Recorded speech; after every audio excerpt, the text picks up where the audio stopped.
The cage door slammed shut behind me before I even had time to stand up straight. My wrists were bound in something cold and metallic, tighter than any handcuff I had ever seen back on Earth. The floor beneath me hummed with the sound of engines I did not recognize, and the air smelled like burnt metal and something sour I could not name. I was still trying to figure out where I was when a voice cut through the noise, smooth and mocking, dripping with a confidence that made my skin crawl. "So this is the famous human." I looked up. Standing on a raised platform above the holding pen was a woman unlike anything I had ever seen. Her skin held a faint violet shimmer under the harsh lighting. Her eyes were a shade of gold that seemed to glow from within, and she wore armor so polished it looked like a mirror. She carried herself the way royalty does in old paintings, chin high, shoulders back, like the whole galaxy owed her a bow. She stepped closer to the edge of the platform and looked down at me, the way someone looks at an insect they are deciding whether to step on. "They told me your kind was resilient," she said, "clever, dangerous even. I expected something more than this." I did not answer. I was too busy taking in the room. 3 guards near the door, each one twice my height, with plated skin and long weapons strapped to their backs. A control panel to my left, unguarded. A narrow gap between 2 crates that could hide a person if they moved fast enough. I filed it all away without letting my face show a single thing. "Nothing to say?" the woman asked. She tilted her head, amused. "I am Princess Thevereth of the Kryvex Dominion. You may address me as Your Highness, if you manage to keep your voice long enough to use it." Still, I said nothing. Silence, I had learned a long time ago, tells people less than words do. She did not like that. Her golden eyes narrowed slightly, and for just a moment, the amusement flickered into something sharper. "You have spirit," she said. "I will give you that. It will not save you." She gestured to one of the guards, who tapped something on the control panel. A holographic screen flickered to life in front of my cage, showing a massive circular arena, its floor scorched and stained, its walls lined with seating for what looked like thousands. Cheering figures filled the stands in the recorded footage, and in the center of the arena stood a creature that made my stomach tighten. It was easily 7 feet tall, covered in dark-plated scales, with clawed hands the size of dinner plates, and a face built for nothing but violence. "This is Korgath," the princess said, watching my expression carefully, hunting for fear. "My champion, undefeated in 43 contests. He has faced Vorun brutes twice his size, and Slith assassins faster than sound. He has faced the strongest fighters this galaxy has to offer, and every single one of them has fallen." She let the screen linger there for a moment before continuing. "Tomorrow he will face you." I finally spoke, keeping my voice level. "And if I say no?"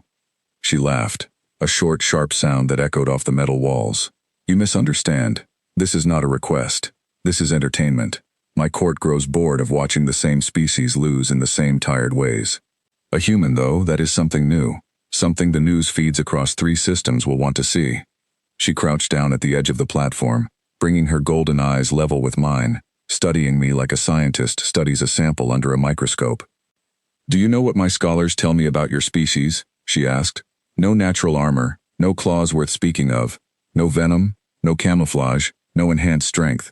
By every measure that matters in this galaxy, humans are among the weakest sentient species ever catalogued. It is almost sad, really, that you evolved intelligence at all, only to discover there was nothing you could do with it." I held her gaze and did not blink. "You won't last a minute, human," she said, her voice dropping into something almost gentle, almost pitying. "But do try to make it interesting. My guests do so love a bit of a struggle before the end." She rose, smoothed the front of her armor, and turned to leave, her long braided hair swinging behind her like a banner.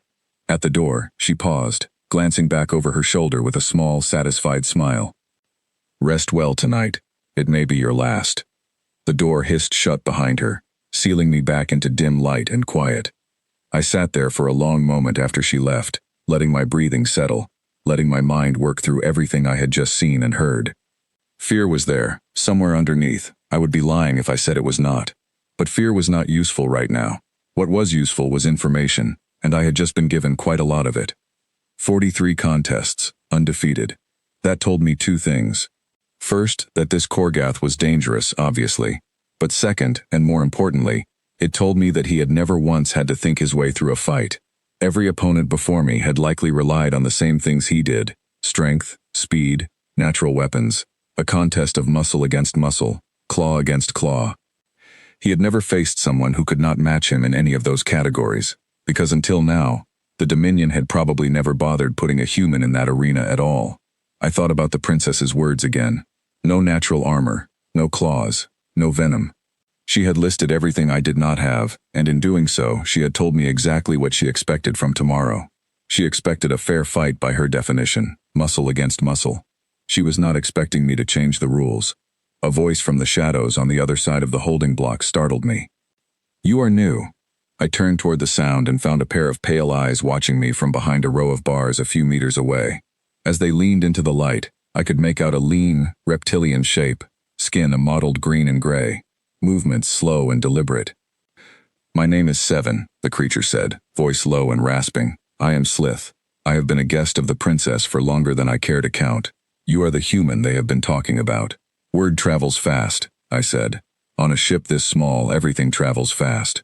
Seven shifted closer to the bars separating our cells. "You should know what you are facing. Korgath does not fight like most challengers. He toys, he waits. He wants the crowd to see fear before he ends it." "Good to know," I said, filing that detail away with everything else.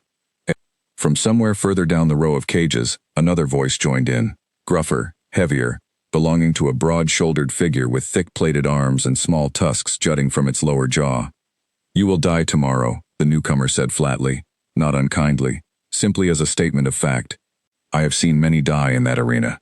I am Brooke, of the Vorin. I was an engineer before the Dominion took my ship. Now I fix things for them, when they let me live long enough to be useful." "An engineer," I repeated, something sparking at the back of my mind. "You know the systems on this ship, the arena systems too?" Brooke's small eyes studied me carefully. "Why do you ask?" "Because I don't plan on dying tomorrow," I said. "And I would rather not do this alone if I don't have to." For a moment, neither of them said anything. Then Seven let out a low, rattling sound that might have been a laugh. "You are either very brave or very foolish, human." "Where I come from," I said, "those two things usually look the same from the outside." I spent the rest of that night awake, even though every part of my body wanted rest. I watched the guards through the bars, memorizing their rotation, the timing of their patrols, the moment each shift changed near the far door. I studied the shape of the holding block itself, the vents along the ceiling, the drainage grates along the floor, the places where metal met metal in ways that might, with enough effort, come apart. I thought about the arena footage the princess had shown me, replaying it over and over in my mind. Korgath moved with power but not with precision. He led with his shoulders. He telegraphed his strikes half a second before he threw them, a habit that had clearly never mattered before, because nothing he had faced was fast enough or smart enough to use that half a second against him. Half a second, I thought, is a very long time if you know what to do with it. Somewhere around what I guessed was the middle of the ship's night cycle, Brooke shuffled as close to the bars between our cells as his restraints allowed. "You are thinking," he said. "I can see it. Humans think differently than most. Faster, maybe. Or perhaps just stranger." "Just trying to survive," I said. "Survival," Brooke repeated, tasting the word. "The princess believes your kind survives through numbers and tools, not through strength. She is not wrong, but she believes this makes you weak. I am not so certain." "Why not?" Brooke's eyes glinted in the low light. "Because tools and numbers built the ships that carry the Kryvex through the stars. Tools and numbers built the very cage holding us now. A species clever enough to build such things is not a species I would underestimate, if I were her." I let that settle in my chest, a small ember of resolve, where cold fear had been sitting all night. "Will you help me?" I asked him plainly. "Not fight for me. Just tell me what you know about this ship, about the arena, about anything that might give me an edge tomorrow." Brooke was quiet for a long moment, his gaze drifting toward the far end of the holding block where a lone guard stood at his post, half asleep on his feet. "The arena has old maintenance tunnels beneath the fighting floor," Brooke said finally, voice dropping lower still. "I have crawled through them more than once, forced to repair the systems the princess uses to control the environment during her games. Heat vents, pressure locks, things that were not built with safety in mind, only spectacle. Tell me everything," I said. And for the next several hours, in whispers barely louder than breath, Brooke did exactly that. Seven added what details he remembered from watching countless matches from the stands before his own capture, the timing of the crowd, the placement of guards during a contest, the small window when the arena doors opened and closed between rounds. By the time the lights along the ceiling shifted to indicate a new day was beginning somewhere on this ship of monsters, I no longer felt like a frightened animal waiting for slaughter. I felt like a man with a plan. The princess believed I would not last a minute because she was measuring me against her own definition of strength: claws, muscle, teeth. She had looked at me and seen everything I lacked, and never once considered what I might have instead. She had never met a species that had spent 200,000 years surviving predators far larger and far stronger than itself, not through claws or venom, but through patience, through tools, through the simple, stubborn refusal to accept that strength alone should decide who lives and who does not. She was about to learn. Footsteps echoed down the corridor outside the holding block, heavy and deliberate, growing louder with each second. The guards were coming. It was time. I rose to my feet, ignoring the ache in my bound wrists, and I felt something settle over me that was steadier than fear, sharper than anger. It was simply focus. The door at the end of the block hissed open, flooding the room with harsh white light. A guard's silhouette filled the frame. "Human," the guard said. "The princess requests your presence in the arena, now."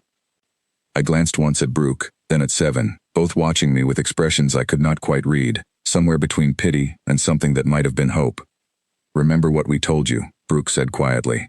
"The vents run along the eastern wall. The pressure lock activates on the second signal, not the first." "I remember," I said. I stepped forward into the light, chains rattling softly with every step, and for the first time since I had woken up in this cage, I did not feel like prey being led to a slaughter. I felt like something the princess had never bothered to study closely enough. And in less than an hour, she was going to regret that mistake. The corridor leading to the arena was longer than I expected, lined with metal panels that pulsed faintly with a dim blue light, as if the ship itself were breathing around me. 2 guards walked on either side of me, their heavy footsteps echoing in rhythm, while a third walked ahead, leading the way. I kept my eyes moving, counting doors, counting turns, building a map in my head even though I doubted I would ever need to retrace these exact steps. "Move faster, human," one of the guards muttered, giving me a light shove between the shoulder blades. I did not react. Reacting was a waste of energy, and I had a feeling I would need every bit of energy I had left by the end of the day. We reached a set of enormous double doors, easily 3 times my height, engraved with symbols I did not recognize, swirling patterns that looked almost like claws frozen mid-strike. The doors slid open with a low groan, and the sound that hit me was overwhelming. A wall of noise made of thousands of voices layered on top of each other, cheering, jeering, chanting words in a language I could not understand. The arena stretched out before me, far larger in person than it had looked on the holographic screen the night before. The floor was a wide circle of packed, scorched earth, ringed by towering stands that rose up on all sides, filled with creatures of every shape and color imaginable. Some had wings folded against their backs, some had multiple sets of eyes tracking my every movement, some simply stared with an expression of bored curiosity, as if they had seen 1,000 fighters walk this same path before me and expected nothing different this time. A guard pushed me forward, out onto the open floor, and the doors sealed shut behind me, with a heavy, final sound. Directly across the arena, a second set of doors began to rise. I felt my pulse pick up, but I kept my breathing slow and even, the way I had trained myself to do a long time ago in situations far less dramatic than this one. Fear was useful only as fuel, never as a passenger in the driver's seat. A voice boomed across the arena, amplified by some system I could not see, and I recognized it immediately. "Guests of the Dominion," Princess Thevereth announced, her tone rich with theatrical delight. "Today we bring you something new. A creature from a world so far and so obscure that most of you have never even heard its name. A human." The crowd's noise shifted, curiosity threading through the cheering. I looked up and found her standing on a balcony high above the arena floor, dressed now in a flowing crimson gown instead of her armor, a golden circlet resting on her brow. She looked every bit the royalty she claimed to be, comfortable and untouchable, watching the world below her like a queen surveying her garden. "They tell me," she continued, her voice carrying easily over the crowd, "that this species conquered its own world not through strength, but through numbers and clever little tools. Let us see if cleverness survives an encounter with something far more honest." The second set of doors finished rising, and Korgath stepped out onto the arena floor. Seeing him in person was different from seeing him on a screen. He moved with a heavy, deliberate grace, each step shaking the ground slightly beneath his weight, plated scales catching the light in dull, dark gleams. His arms alone looked wider than my entire torso, ending in clawed hands that flexed slowly, almost lazily, as if he already knew how this was going to end, and saw no reason to rush. The crowd erupted into cheers at the sight of him, chanting a word over and over that I assumed was his name. He stopped roughly 20 meters from me and simply stared, his expression unreadable beneath the heavy ridges of his brow. There was no anger in his posture, no urgency, just patience. The patience of something that had never once needed to hurry. "Begin!" the princess called out, and the crowd's roar swallowed the word almost entirely. Korgath did not charge immediately. Instead, he began to circle, slow and unhurried, studying me the way a predator studies unfamiliar prey, before committing to a strike. I matched his movement, circling in the opposite direction, keeping the distance between us steady, using the time to study him right back. He led with his right shoulder slightly whenever he shifted his weight, I noticed. A small thing, barely visible, but it was there, consistent, every single time. Brooks' words echoed in my mind. He toys with his opponents. He wants the crowd to see fear first. Good, I thought. Let him think that is exactly what he is seeing. I let my shoulders drop, let my breathing quicken visibly, let a tremor creep into my stance, exaggerating the fear the crowd was so hungry to witness. Korgath's circling slowed, his head tilting slightly, clearly enjoying what he believed was the beginning of a very short and very satisfying contest. He lunged. It was not the reckless charge I might have expected from his size. It was fast, faster than something his weight should have been capable of, his clawed hands sweeping through the space where my head had been half a second earlier. I had already dropped low and rolled to the side, using the momentum to put distance between us again, my heart hammering against my ribs despite my best efforts to stay calm. The crowd gasped, then roared with approval, clearly not expecting the human to still be standing after the first exchange. Korgath turned toward me, and for the first time, something like genuine interest flickered across his features. He had expected that first strike to end things. It had not. "Impressive," came the princess's voice from above, carrying just enough amusement to make my jaw tighten. "A few seconds longer than expected. Do try again, Korgath." He obliged.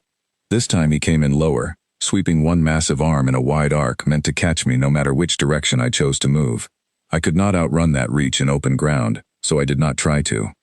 Instead, I dropped straight down, sliding beneath the arc of his swing, using the scorched dirt of the arena floor to carry me between his legs and out the other side, coming up in a crouch a few meters behind him. For a heartbeat, the arena went almost silent, thousands of alien throats holding their breath at once. Then the crowd exploded into noise, a wild, chaotic roar unlike anything they had shown before. I did not have time to appreciate it. Korgath was already turning, faster now, his patience thinning, his earlier amusement curdling into something sharper.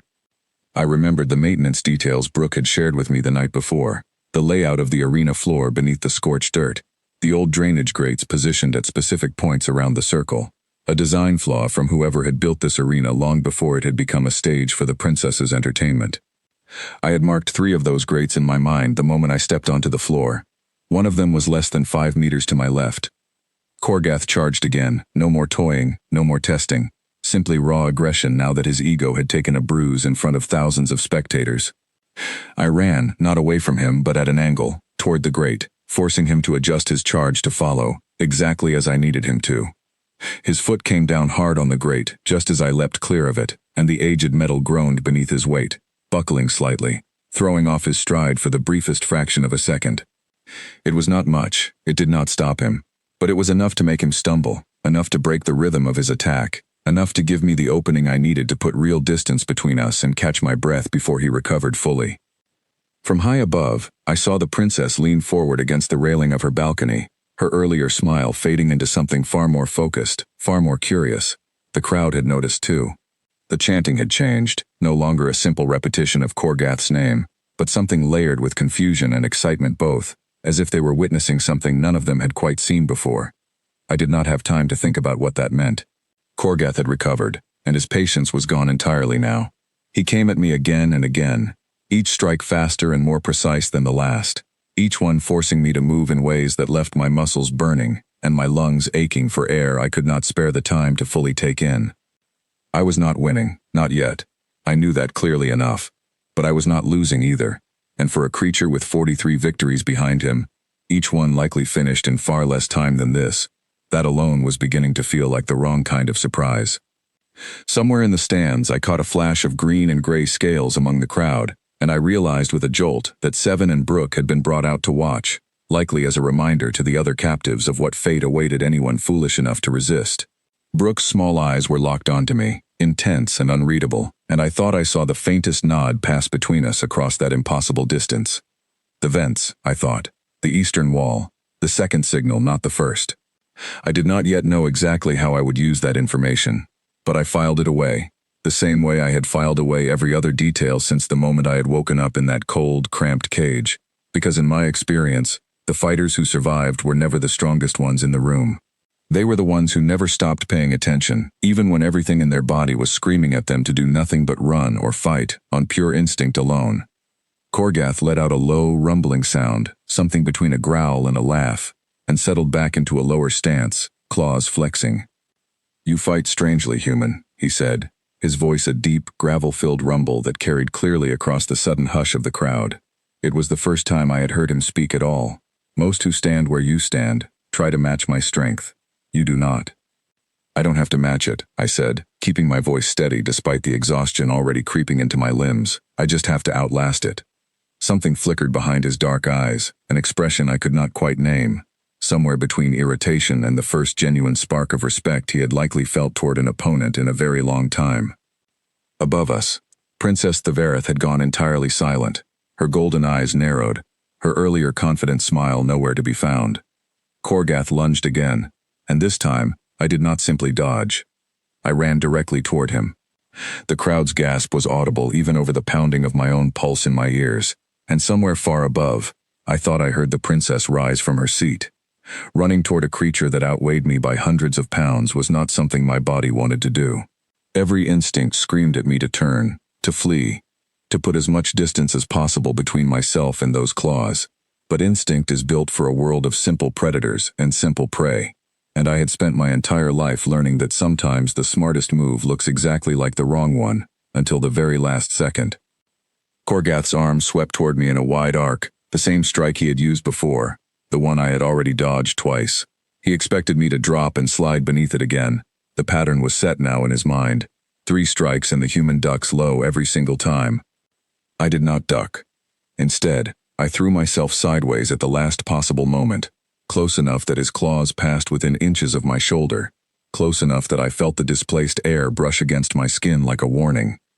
His swing carried him half a step past me, his massive frame overextended for just a fraction of a second, exactly the way it does when a much larger creature commits fully to a strike that does not land. I drove my shoulder into the side of his knee with everything I had left in my legs.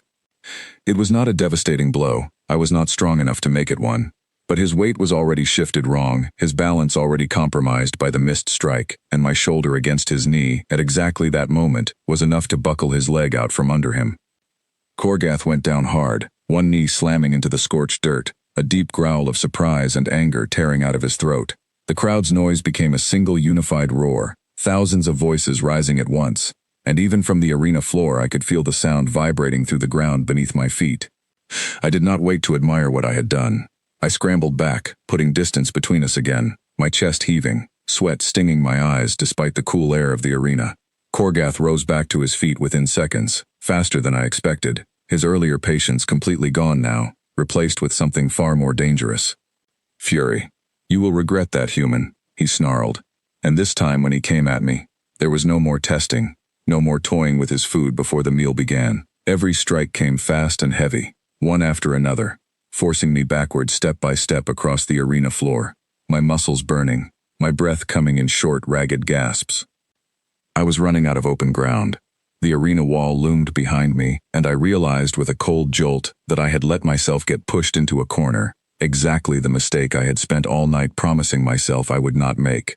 Korgath saw it too, and the ridge of his brow lifted slightly in something that might have been satisfaction. He raised both arms for a strike clearly meant to end things, and I had perhaps half a second to decide what came next. I remembered the eastern wall. The vents. The second signal, not the first. I was not near the eastern wall, but I was near something else. A narrow section of the arena's outer wall, where the metal panel plating looked slightly different from the rest. A scene that did not quite match the scorched stone around it. Brooke had mentioned something about older repair sections during his long list of details the night before, patches where the original arena floor had cracked under decades of use and been hastily reinforced rather than properly rebuilt. I threw myself against that seam instead of standing to meet the strike head-on. The panel gave way beneath my weight far more easily than solid stone ever should have, crumbling inward just enough to throw me off balance and drop me half a step lower than Korgath expected, right as his massive arms came down where my head had been standing a moment before. His claws tore into solid arena wall instead of flesh, sending a shower of stone fragments and dust into the air, the impact loud enough that I felt it in my teeth.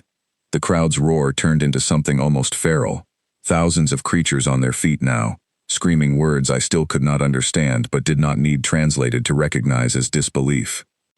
Korgath wrenched his claws free from the wall and turned toward me, breathing hard now himself, dust and small fragments of stone clinging to his scales.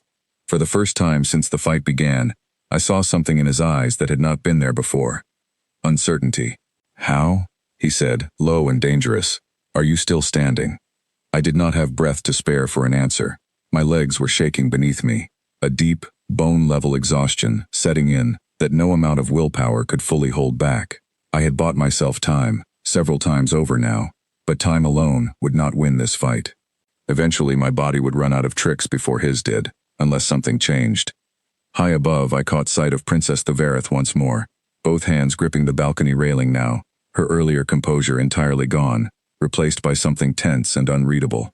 Beside her, several of her attendants whispered urgently amongst themselves, glancing between the princess and the arena floor with expressions of open confusion. I forced my attention back to Korgath, because looking away from a creature like him for even a heartbeat too long was the kind of mistake the arena would not forgive twice. He came at me again, and this time I noticed something in his movement I had not seen before, a slight hesitation, barely perceptible. Right before he committed to each strike, he was thinking now, I realized. Truly thinking, perhaps for the first time in 43 contests.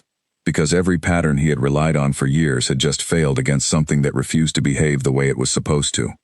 That hesitation, small as it was, became my opening. I feigned a stumble to my right, letting my exhaustion show plainly, dropping my guard just enough to look like a fighter on the very edge of collapse. It was not entirely an act. My body genuinely was close to its limit. But I let it look worse than it truly was, the way a wounded animal sometimes goes still to draw a predator closer than it should come. Korgath took the bait. He surged forward, claws extended, aiming to finish things while my guard was seemingly down, and in that final half-second before impact, I planted my back foot hard against the cracked stone beneath me, and drove myself forward instead of away, low and fast, beneath the arc of his outstretched arms. My shoulder connected with his midsection this time, all of my remaining strength behind it, and though it would never have been enough to move him under ordinary circumstances, his own forward momentum did the rest of the work for me. He stumbled past me, off balance for the second time, his claws raking uselessly through empty air where I had been standing a moment before. I did not let the opportunity pass this time. As he stumbled, I grabbed a jagged piece of the broken wall panel still lying in the dust, cool metal edges biting into my palm, and swung it hard against the back of his exposed leg, right at the joint where the plated scales grew thinner and more vulnerable, a detail I had noticed only because I had spent the entire fight watching him move, rather than simply watching him attack. Korgath roared, a sound that shook dust loose from the arena walls, and staggered forward another few steps before catching himself. The crowd had gone almost entirely silent now, a stunned, disbelieving hush settling over thousands of spectators, who had never once in the history of this arena watched their champion stumble, let alone stumble twice in the span of a single contest. I dropped the broken piece of metal and backed away, giving myself room to breathe, watching Korgath carefully as he turned back toward me, favoring his injured leg ever so slightly. "Enough," he growled, and something in his tone had shifted entirely. The mockery, the casual confidence, all of it was gone now, replaced by the focused intensity of a creature that had finally, truly, understood. It was in a real fight. Somewhere far above us, I heard Princess Thevareth's voice cut through the hush of the crowd, sharp and commanding, though I could not make out her exact words from this distance. Whatever she said caused a ripple of movement among the guards stationed around the arena's edge, hands drifting toward the weapons at their sides. I did not have time to wonder what that meant. Korgath was moving again, slower now, more deliberate, no longer relying on speed and aggression alone, but on whatever remained of his experience and his pride. He circled me carefully this time, the way I had circled him at the very start, and I understood with a small, grim satisfaction that I had done something no other opponent in 43 contests had apparently managed. I had made him respect me. Respect, however, would not be enough to save me. He was still faster than me, still stronger than me, and my body was running dangerously close to empty. I needed something more than clever footwork and a lucky strike against a weak point in his armor. I needed the plan Brooke and Seven had helped me build in the dark, quiet hours of the night before, the part of tonight's fight that had nothing to do with fists or claws at all. I glanced, just briefly, toward the eastern wall of the arena, where a row of vents ran along the base of the structure, barely visible beneath the stands. I had marked their location the moment I stepped onto this floor, the same way I had marked the grates and the weakened wall panel, filing away every small advantage this arena offered before I ever needed to use a single one of them. Somewhere in the crowd, hidden among thousands of restless spectators, Brooke was waiting for exactly this moment. I just needed to survive long enough to give him the second signal. Korgath lunged one final time, and I met him not with another dodge, not with another clever trick, but head-on, driving every last bit of strength I had left into a single desperate strike, aimed directly at the wound already opened along the back of his leg. The impact sent us both crashing to the ground in a tangle of limbs and dust, the crowd erupting into a roar unlike anything I had heard yet, and somewhere above the noise, I thought I heard the princess scream a single furious command down toward the arena floor.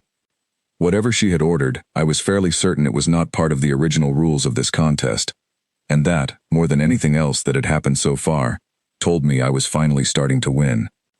We separated from the tangle on the ground almost at the same moment, both of us scrambling back onto our feet, both of us breathing hard, both of us moving just a little slower than we had at the start of this contest. Korgath's injured leg dragged slightly beneath him now, and a dark stain had begun to spread across the plated scales near the wound I had opened earlier. It was not a serious injury by any measure that would matter to a creature his size under normal circumstances. But normal circumstances did not usually involve 43 consecutive victories being tested all at once by an opponent who refused to follow any of the old patterns. Above the arena, Princess Thevereth had abandoned any pretense of composure. She leaned so far over the balcony railing that one of her attendants reached out as if to steady her, and though the noise of the crowd still swallowed most of her words, I caught fragments carried on the air, sharp, furious syllables directed down at the guards stationed around the arena floor. I understood the shape of what was happening even without understanding her exact words. This fight had gone on far longer than she had ever intended, and a princess who had promised her audience a swift and entertaining slaughter did not enjoy watching that promise unravel in front of thousands of witnesses. Korgath straightened, ignoring the wound along his leg through sheer stubborn will, and fixed his dark eyes on me with an intensity that had nothing left of amusement in it at all. "You have hurt me," he said, his voice a low rumble that somehow carried clearly despite the surrounding noise. "No opponent has hurt me in a very long time." "Then maybe it's about time someone did," I said, though the words came out rougher than I intended, my throat dry, my chest still heaving from exertion. He did not answer. Instead, he simply attacked, faster than his injury should have allowed, driven now by something beyond simple aggression, something closer to wounded pride demanding satisfaction. I barely managed to twist out of the path of his claws, feeling the wind of the strike pass close enough to stir the fabric of my sleeve, and I knew with a sinking certainty that I would not be able to keep dodging strikes like that forever. My body was running on fumes, held together by adrenaline and stubbornness alone. I needed the second signal now, or I was not going to get another chance to give it. I risked a glance toward the stands near the eastern wall, and my heart lifted at what I saw. Brooke had somehow slipped free from whatever restraint had held him during the fight, his massive plated frame moving with surprising speed through a service corridor half hidden behind the lowest row of seating, exactly where he had told me the old maintenance tunnels connected to the arena's environmental systems. I did not know exactly how he had freed himself. I would learn later that Seven, quiet and easily overlooked even by guards who should have known better, had spent the entire fight working at the mechanism holding Brooke's restraints, with nothing but patience and a small sliver of scavenged metal, counting on every eye in the arena being locked on the spectacle happening on the floor below, rather than on two prisoners sitting quietly in the stands. It had worked, and now Brooke was exactly where we needed him to be. I forced myself to focus back on Korgath, because letting my attention wander for even a moment longer would have ended this fight in a way I did not intend to allow. He was already moving again, closing the distance with heavy, determined strides, his injured leg slowing him only slightly now that raw fury had taken over from careful calculation. I backed toward the eastern wall, close enough now to see the row of vents Brooke had described, wide metal grates set low along the arena's outer edge, part of an old environmental system meant to regulate temperature and airflow for the crowds above. Korgath followed, exactly as I needed him to.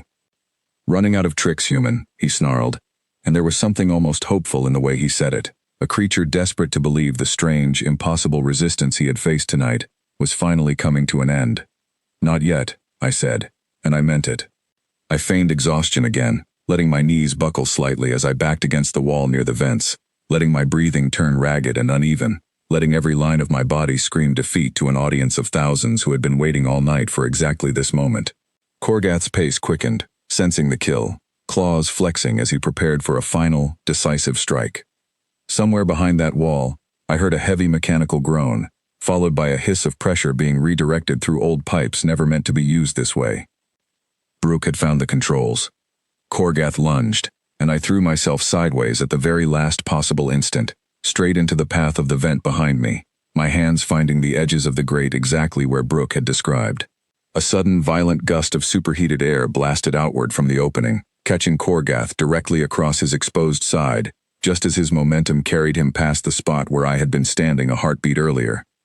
He roared, staggering hard to his left, one massive hand instinctively rising to shield his face from the sudden blast of heat, his balance thrown completely off for the first time all night by something that had nothing to do with my own strength or speed at all.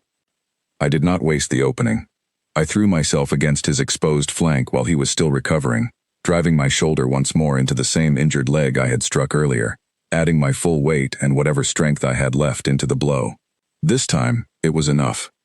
Korgath went down hard, his massive frame crashing into the scorched dirt of the arena floor with an impact that sent a visible tremor through the ground beneath us both. The crowd's reaction was instant and deafening, a wall of sound unlike anything the arena had produced all night, thousands of voices rising together in something that sounded less like cheering now, and more like pure, stunned disbelief. I stumbled back, chest heaving, every muscle in my body screaming in protest, watching as Korgath struggled to push himself back up onto his hands and knees, clearly disoriented by the sudden blast of heat and the impact of the fall combined. High above us, Princess Thevereth had gone completely silent, both hands gripping the balcony railing so tightly I could see the tension in her posture even from this distance. Her golden eyes, once filled with amused, condescending confidence, now held something I had not seen in them before. Genuine fear. Not fear of me, I understood, not exactly. Fear of what this moment meant. Fear of an entire arena full of witnesses watching her undefeated champion, the pride of her personal collection, brought to his knees by a species she had publicly mocked as the weakest in the galaxy only hours earlier. Korgath rose unsteadily to his feet, blood and dust streaking his dark scales, his breathing heavy and labored now in a way it had not been at the start of the fight. He looked at me across the scorched arena floor, and for the first time all night, I saw something in his expression that was not fury or pride or wounded ego. I saw the first flicker of doubt. "How is this possible?" he said, quieter now, almost to himself, as if the question was less for me and more for the part of him that had spent 43 contests believing this exact moment could never happen. "You are smaller, weaker, you have no claws, no armor. You keep saying that," I said, forcing steadiness into my voice, despite the exhaustion threatening to buckle my knees at any moment, like it's supposed to matter more than it does. He did not answer right away. Instead, he simply stared at me across the distance, breathing hard, blood dripping steadily from the wound along his leg, clearly recalculating everything he thought he understood about the creature standing across from him. I used the pause to steal a breath of my own, forcing air into lungs that felt like they were on fire, forcing my trembling legs to hold steady for just a little while longer. I was not done, not yet. He was wounded, disoriented, and for the first time genuinely uncertain, but he was still larger than me, still stronger than me, and one more solid hit from those claws would likely end this fight in his favor no matter how many small victories I had managed to claim so far. I needed one more opening. One final mistake born from his own wounded pride, the same kind of overconfidence that had let me land every hit so far. Above us, I heard the princess's voice again, sharper now, more desperate. calling down orders I still could not fully understand, and I saw several of the guards stationed around the arena's edge begin moving toward the floor itself, hands tightening around the weapons at their sides. Whatever rules this contest had started with, I had a strong feeling they were about to change. Korgath straightened, gathering whatever strength and pride remained to him, and let out a low, guttural sound that shook the ground beneath us both. "One more exchange, human," he said, voice thick with a mixture of fury and something that might have almost been respect. "Let us see if your tricks can save you twice more." He charged, and this time, I understood with absolute clarity that whatever happened in the next few seconds was going to decide everything. I did not run. I stood my ground, watching his massive frame close the distance between us, watching the same telltale shift of his right shoulder that had given away every one of his strikes since the very beginning of this fight, and I waited, every muscle coiled, every instinct screaming at me to move, until the very last possible instant. His shoulder dropped. His claws swept forward in the same wide arc I had studied and dodged and countered again and again throughout the entire fight. Except this time, wounded and desperate and furious, he put every remaining ounce of his strength into the strike, clearly intending to end things with a single, final blow. I dropped low, faster and lower than I had moved all night, letting the burning exhaustion in my legs push me down into the dirt rather than fighting against it, and his claws passed through empty air a hand's width above my head. His momentum, already unbalanced by his injured leg, carried him forward into the space I had just vacated, and for one suspended heartbeat, his entire massive frame was overextended, off balance, completely exposed. I did not think. There was no time left for thinking. I simply moved on pure instinct built from every second of this fight, grabbing the broken piece of metal I had left lying in the dirt earlier, and driving it upward with everything my body had left to give, aiming for the one place I had marked since the very start of this contest, the narrow gap in his plated scales just beneath his exposed shoulder where the armor was thinnest. The impact traveled up through my arm like a shock of electricity, and Korgath let out a sound unlike anything he had made all night, a deep, guttural cry that silenced the entire arena in an instant. He staggered backward, one hand rising instinctively toward the wound, and his legs, already weakened by exhaustion and injury, finally gave out beneath him entirely. He collapsed onto the scorched dirt of the arena floor with a heavy, final thud, dust rising around his fallen form, and for a long, impossibly still moment, nothing in that entire arena moved at all. Thousands of spectators sat in complete silence, staring down at a sight none of them had ever expected to witness. Korgath, undefeated champion of 43 contests, lay unmoving on the arena floor, defeated not by claws or venom or superior strength, but by patience, by observation, by a species every one of them had been told, only hours earlier, could not possibly last a single minute against him. I stood over him, chest heaving, every muscle in my body trembling from exhaustion, blood and dust and sweat mixing together across my skin, and I forced myself to remain standing despite every instinct urging me to collapse right there on the arena floor beside him. Korgath's chest still rose and fell, slow and shallow, alive but utterly spent, and something in his dark eyes as they found mine held none of the fury or pride from earlier in the fight. Only a strange, quiet acknowledgement, the look of a creature who had spent his entire existence believing certain things about the universe and had just watched every one of those beliefs shatter in the span of a single contest. "You," he rasped, barely audible even in the sudden silence of the arena, "fight like something that has never once believed itself to be the strongest thing in the room, and yet you keep winning anyway." "That's usually how it works," I managed, my own voice rough and unsteady. "Where I'm from, the strongest thing in the room isn't always the one that's still standing at the end." He did not respond to that. He simply closed his eyes, breathing hard but steady, clearly no longer a threat to anyone, and the silence of the arena stretched on for one more long, suspended moment, before finally breaking apart into chaos. The crowd's silence shattered into a roar unlike anything I had heard from them before, a chaotic mixture of disbelief and excitement and something that might have been genuine awe, thousands of voices rising together, some chanting, some simply screaming in astonishment. Somewhere in that overwhelming wall of noise, I thought I could pick out Seven's low, rattling laugh and Brooke's deep, rumbling voice, both of them somewhere in the stands, both of them very much a part of the reason I was still standing at all. I turned my gaze upward, toward the balcony where Princess Thevereth stood frozen, both hands still gripping the railing, her golden eyes wide, her earlier mask of confident amusement completely gone. She looked, for the first time since I had met her, genuinely uncertain of what to do next. For a long moment, She simply stared down at me, and I stared right back, refusing to look away, refusing to give her even a shred of the fear she had expected from me the night before. "This," she finally said, her voice carrying across the sudden hush that had begun to settle over the crowd once more, though it lacked all of the smooth, commanding confidence it had held only an hour earlier, "changes nothing." She turned sharply and gestured toward the guards stationed around the arena's edge, and I watched with a cold, sinking feeling as at least a dozen of them began moving toward the floor at once, weapons drawn, clearly under orders that had nothing to do with the rules this contest had supposedly followed until now. I had won the fight the princess had designed to destroy me in front of her entire court, but I understood, watching those guards advance, that winning fairly had never actually been part of her plan. A princess who staked her reputation on a single boastful claim, only to watch it collapse in front of thousands of witnesses, was not the kind of creature who accepted defeat gracefully, especially not defeat delivered by the very species she had spent the entire night mocking as the weakest in the galaxy. I backed away from Korgath's fallen form, my exhausted body screaming in protest with every movement, my mind racing to figure out what came next. I had survived the fight. I had not yet survived the night.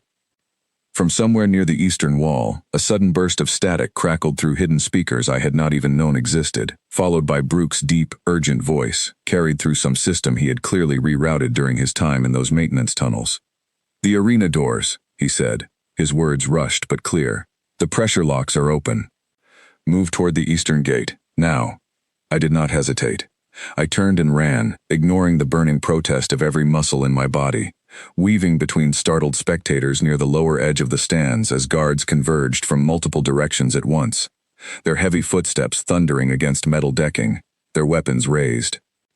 Behind me, I heard Princess Thevereth's voice rise into something sharp and furious, no longer the smooth, mocking tone from the night before, but something raw and desperate, a ruler watching control of the situation slip through her fingers in real time, in front of the very audience she had gathered to witness her triumph. "Stop him," she screamed, and the arena erupted into full chaos. Guards shouting orders, spectators scrambling in confusion, some cheering, some fleeing, the entire structure of the evening collapsing into disorder that Brooke and Seven had clearly been counting on from the very start. I reached the eastern gate just as it groaned open, revealing a narrow service corridor beyond, dim and cramped but blessedly empty of guards for the moment. Brooke's massive frame filled the far end of the corridor, one hand pressed against a control panel embedded in the wall, his small eyes glinting with something that looked remarkably like satisfaction. "You are alive," he said simply, as I stumbled through the gate and the heavy doors began sliding shut behind me, cutting off at least a portion of the chaos still unfolding in the arena beyond. "Barely," I managed, bracing one hand against the cold metal wall, my legs finally threatening to give out entirely now that the immediate danger had passed, even if only for a moment. Seven appeared from a shadowed alcove further down the corridor, moving with his usual quiet, deliberate grace, despite the urgency of the situation. "The princess will not simply let this go," he said, his rasping voice low and serious. "You have humiliated her in front of her entire court. She will want more than your defeat now. She will want your silence, permanently." "Then we don't give her the chance," I said, forcing myself upright despite every protest from my exhausted body. Brooke's eyes met mine, steady and calculating. "The tunnels lead toward the ship's lower decks. From there, toward the hangar bay, where smaller transport vessels are kept. It will not be an easy path. Guards will be searching every corridor within minutes." "Then we'd better move faster than they do," I said. Somewhere behind us, muffled through the heavy doors we had just passed through, I could still hear the distant roar of the crowd and the sharp, furious echoes of Princess Thevereth's voice, no longer commanding a spectacle she controlled completely, but scrambling to reclaim authority over a night that had already spun far beyond anything she had planned. I had walked into that arena expected to last less than a minute. I had walked out of it having toppled an undefeated champion, shattered a princess's carefully cultivated reputation in front of thousands of witnesses, and set in motion something that, judging by the chaos still echoing behind us, was very far from finished. Brooke turned and led the way deeper into the narrow service corridor, Seven falling into step close behind him, and I forced my exhausted legs to follow, every step carrying me further from the fight I had just survived, and closer to whatever came next. Somewhere ahead in the darkness, a way out of this ship existed. I intended to find it. The service corridor twisted downward through the ship's lower decks, narrow enough in places that Brooke had to turn sideways to fit his broad shoulders through, the walls around us humming with the low vibration of engines working somewhere deep beneath our feet. Emergency lighting cast everything in a dim red glow, and somewhere behind us, growing louder with every passing minute, I could hear the distant sound of boots pounding against metal decking as guards spread out through the ship searching for us. "How much further to the hangar?" I asked, my voice still rough from exhaustion, my legs moving now on pure stubbornness alone. "Not far," Brooks said, glancing back over his shoulder, "but the corridors ahead will be watched. The princess will have ordered every checkpoint sealed by now." Seven, moving silently along the wall beside us, tilted his head slightly, pale eyes narrowing in thought. "Then we do not use the corridors she expects us to use." He led us through a narrow side passage I would have walked past entirely without noticing, a gap barely wide enough for a single person, hidden behind a section of wall paneling that had clearly been pried loose and replaced many times before by prisoners desperate enough to look for exactly this kind of opportunity. The passage opened into a cramped maintenance shaft running parallel to the main corridor, dimly lit by scattered emergency lights, filled with the low hum of machinery on either side. "This will bring us out near the hangar's rear access," Seven explained, moving quickly despite the tight space. "Fewer guards patrol this route. It was not designed with prisoners in mind."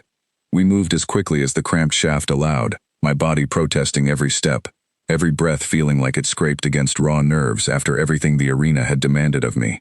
Somewhere in the walls around us, I could hear voices occasionally, guards calling out to each other, growing louder or quieter depending on how close their search had brought them to our position. We had nearly reached the far end of the shaft when a sudden burst of light flooded the passage ahead of us, and a familiar voice cut through the darkness, sharp and commanding despite the exhaustion clearly threading through it. "Enough." Princess Thavareth stood at the mouth of the shaft, no longer wearing her elegant crimson gown, but a simpler set of armor, a weapon held steady in her hand, flanked by two guards who filled the narrow passage behind her almost entirely. Her golden eyes found mine immediately, and though fear still lingered somewhere beneath the surface, something else had risen alongside it now, a fierce, desperate determination that told me she had no intention of letting this night end any other way than the one she had originally planned. "You have caused enough chaos for one evening, human," she said, her voice tight with barely controlled fury. "Did you truly believe defeating one champion would be enough to walk free from my ship?" I straightened as best I could, refusing to let my exhaustion show more than it already had, meeting her gaze without flinching. "I didn't do it to walk free," I said. "I did it because you told an entire arena full of people that my species couldn't last a minute against yours. Seemed worth proving you wrong." Something flickered across her expression. Anger, and something almost like grudging curiosity tangled together. "You risked everything. Your life, the lives of those who helped you, over pride?" "Not pride," I said. "Something closer to the truth. You looked at me and saw everything I didn't have. Claws, armor, strength. You never once stopped to ask what I might have instead." Behind her, I saw Brooke shift his weight slightly, and beside me, Seven had gone very still, both of them clearly waiting for whatever came next, ready to move the instant an opening presented itself. "And what is that, exactly?" the princess asked, her weapon still steady, though I noticed her grip had tightened just slightly. "What does your pitiful, clawless species have that mine does not?" I thought back to everything Brooke had told me the night before, about tools and numbers building the ships that carried the Kryvex through the stars, about a species clever enough to build such things never being one worth underestimating. I thought about 200,000 years of humanity surviving predators far larger and far stronger, not through claws or venom, but through patience, through cooperation, through the simple stubborn refusal to accept that raw strength alone should decide who lives and who does not. "We adapt," I said. "Every single time something bigger and stronger and meaner comes along and tells us we can't win, we find a way to prove it wrong anyway. Your champion had 43 victories built on opponents who tried to fight him the way he expected." "I didn't." The princess's jaw tightened, and for a long moment, the narrow shaft held nothing but tense, charged silence, broken only by the distant hum of the ship's engines and the ragged sound of my own breathing. "You should have died tonight," she said finally, quieter now, almost to herself. "But I didn't," I said. "And now you've got a decision to make. You can keep chasing something you already lost control of hours ago, in front of thousands of witnesses who watched it happen. Or you can let us go, and maybe salvage some version of this night that doesn't end with your reputation in far worse shape than it already is." She stared at me for a long moment, weapon still raised, clearly weighing options I could not fully guess at. Then, slowly, something shifted in her expression. the fury cooling into something more calculating, more careful. "If I let you leave," she said slowly, "the story that spreads through the Dominion will be of a human who humiliated a Kryvex princess and escaped her ship unharmed. That story alone will follow me for years." "And if you don't let us leave," I said, "the story that spreads will be of a princess who had to resort to hunting down an unarmed, exhausted prisoner through her own maintenance shafts after her champion lost fairly in front of her entire court. I know which version I'd rather have people telling." For a long, tense moment, nobody in that cramped shaft moved. Then, slowly, deliberately, Princess Thavareth lowered her weapon, though the guards behind her remained tense, clearly awaiting further orders. "You are either the cleverest creature I have ever encountered," she said, "or the most fortunate. I have not yet decided which. Where I come from," I said, echoing words I had spoken once before in a much colder, much darker cage. "Those two things usually look the same from the outside." Something almost like the ghost of a smile flickered across her features, gone as quickly as it appeared. She turned slightly, gesturing for her guards to lower their weapons, though her eyes never left mine. "Take your allies," she said, "and leave my ship before I reconsider this decision. And human, should our paths cross again, do not expect the same mercy twice." "I wouldn't dream of it," I said. She turned and walked away without another word, her guards falling into step behind her, disappearing back down the corridor the way they had come, leaving the three of us alone in the dim, humming quiet of the maintenance shaft. Brooke let out a long, low breath, something between relief and disbelief. "I did not expect that to work," he admitted. "Neither did I said, my legs finally giving out beneath me as the last of the adrenaline drained from my system, sitting down hard against the cold metal wall of the shaft, exhaustion crashing over me all at once, now that the immediate danger had passed. Seven crouched beside me, pale eyes studying me with something that looked almost like genuine respect. "You gambled everything on words, after gambling everything on strength only an hour before." "Seemed to be working," I said, managing a tired, crooked smile despite everything my body was screaming at me to feel. "Figured I'd keep going with what worked." We made our way to the hangar bay not long after, moving slower now that the immediate danger had passed, and found a small transport vessel waiting exactly where Brooke had promised, tucked into a quiet corner of the massive bay, apparently overlooked in the chaos still unfolding elsewhere on the ship. Seven worked quickly at the vessel's controls, his quiet efficiency clearly the product of long practice, while Brooke kept watch near the entrance, alert for any sign of pursuit that never came. As the small ship lifted away from the hangar bay and out into open space, the massive Kryvex vessel shrinking behind us until it became nothing more than a distant point of light among countless stars, I finally allowed myself to fully exhale, the tension of the entire night draining out of me all at once. "Where do we go now?" I asked, watching the stars stretch and blur slightly as the ship's engines engaged. Brooke settled into the seat beside me, his small eyes reflecting the soft glow of the console lights. "Wherever we choose," he said. "For the first time in longer than I care to remember, that choice belongs to us." Seven, seated at the controls, glanced back over his shoulder, something almost like amusement in his pale eyes. "I suspect, however, that wherever we go, word of tonight will travel faster than we do. A human who defeated an undefeated champion and walked away from a princess's own ship unharmed. That is not the kind of story that stays quiet for long." I thought about that as the stars streaked past outside the viewport, thought about Princess Thavareth standing frozen on that balcony, thought about Korgath's final words as he lay defeated on the arena floor, thought about an entire crowd of alien spectators who had walked into that arena, expecting to watch a human last less than a minute against overwhelming odds. They had walked out having witnessed something else entirely. "Let them talk," I said finally, watching the endless stretch of stars ahead of us. Every species out there that thinks humans are the weakest thing in this galaxy is about to learn something the hard way. We don't need claws. We don't need venom or armor or any of it. I leaned back in my seat, exhaustion finally giving way to something quieter, steadier, a feeling I had not expected to carry with me out of that arena. We just need a reason to prove somebody wrong, and it turns out, we're pretty good at finding one. The small ship carried us onward into the dark, quiet expanse of space, three unlikely companions bound together by a single impossible night, and somewhere far behind us, aboard a ship still buzzing with disbelief and rumor, a princess who had once mocked an entire species, now found herself facing a very different kind of story than the one she had planned to tell. 3 days into our journey, the small transport's warning systems chimed with an urgency that pulled all three of us upright at once. Seven leaned over the console, pale eyes scanning the readouts, and I watched the color drain slightly from his already muted complexion. "A Kryvex patrol vessel," he said, closing fast from our starboard side. "They found us," Brooke muttered, already moving toward the small ship's rear compartment, where whatever limited weapons and supplies this vessel carried were stored. I felt my exhaustion sharpen instantly into focus, the same clarity that had carried me through the arena settling back over me now. "How long until they're in range?" "Minutes," Seven said, fingers flying across the controls. "This ship was never built for combat, or for outrunning a patrol vessel. We do not have the speed to escape them directly." I thought fast, running through everything I had learned about this region of space during our 3 days of travel.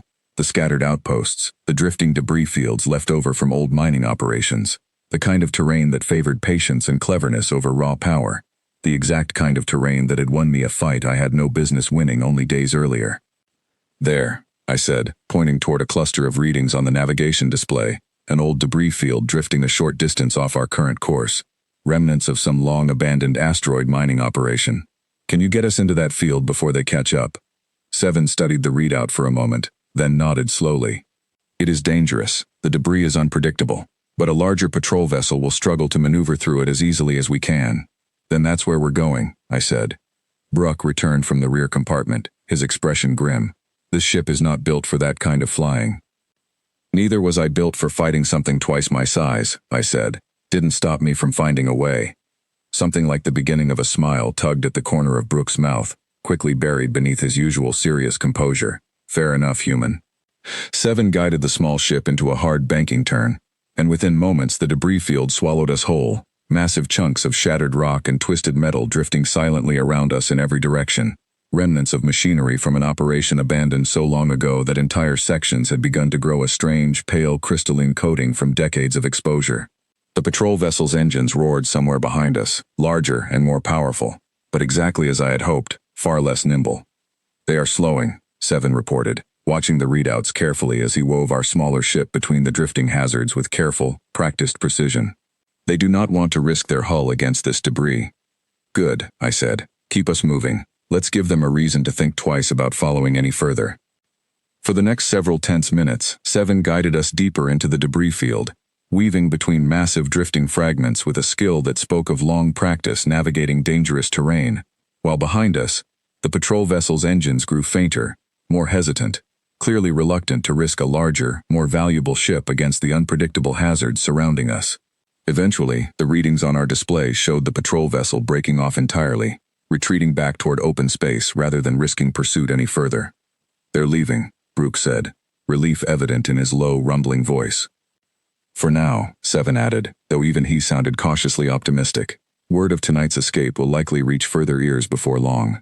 The princess may not chase us herself, but others may hear the story and decide to test it for themselves." I settled back into my seat, letting the tension slowly drain from my shoulders, watching the massive fragments of ancient wreckage drift silently past the viewport. "Let them," I said. "Every time somebody decides to test that story, they're just giving us another chance to prove it's true." We emerged from the far side of the debris field a short while later, the patrol vessel nowhere in sight, and continued onward through open space, the immediate danger finally behind us. It was Brooke who broke the comfortable silence that had settled over the small ship, his gaze fixed thoughtfully on the stars ahead. "I have spent many years believing certain things about the galaxy," he said slowly. "That strength decides outcomes. That the largest, most heavily armored species will always claim victory over the smaller and weaker ones. I have watched that belief proven true more times than I care to count." "And now?" I asked. "Now," Brooke said, "I find myself questioning assumptions I once considered unshakable. Perhaps strength is not the only currency that matters in this galaxy after all." Seven, still focused on the controls, let out his low, rattling laugh. "You are becoming philosophical, Brooke. It does not suit you." "I am allowed a moment of reflection," Brooke said, though there was warmth beneath his gruff tone that had not been there during our first conversation back in that cold, cramped holding cell. "It is not every day one witnesses an undefeated champion defeated by patience and clever footwork alone." I thought about that as the stars stretched endlessly ahead of us, thought about everything that had happened since I had first woken up, bound and confused in a cage aboard a ship full of strangers who considered my species beneath notice. Princess Thevereth had looked at me and seen only what I lacked, never once considering what might fill the space where claws and armor and raw strength should have been. She was not the first to make that mistake. I suspected, given how quickly stories seemed to spread across this galaxy, she would not be the last to learn from it either. Days later, our small ship finally reached the edge of a modest trading outpost, drifting along a quiet stretch of neutral space, the kind of place where ships of a dozen different species came and went without much notice, exactly the sort of anonymity we needed after everything that had happened. As we docked and made our way through the crowded corridors of the station, I noticed something that made me pause mid-stride. A group of Voran traders near a cargo bay were deep in animated conversation, their gestures large and excited, and though I could not understand their words, I caught a single phrase repeated among them, spoken with clear disbelief, that Seven quietly translated for me as we passed. "They speak of a human," he said, pale eyes glinting with quiet amusement, "who defeated a Kryvex champion in single combat and walked free from a princess's own ship. The story has already reached this far." I felt something unexpected settle in my chest at those words, not pride exactly, but something steadier, something that felt a great deal like purpose. "Guess word really does travel fast out here. Faster than most ships can manage," Brooke said, a note of genuine amusement finally breaking through his usual gruff exterior. "You have become something of a legend in a very short amount of time, human." "I didn't do it to become a legend," I said, watching the traders continue their animated discussion further down the corridor, blissfully unaware that the subject of their conversation stood only a short distance away.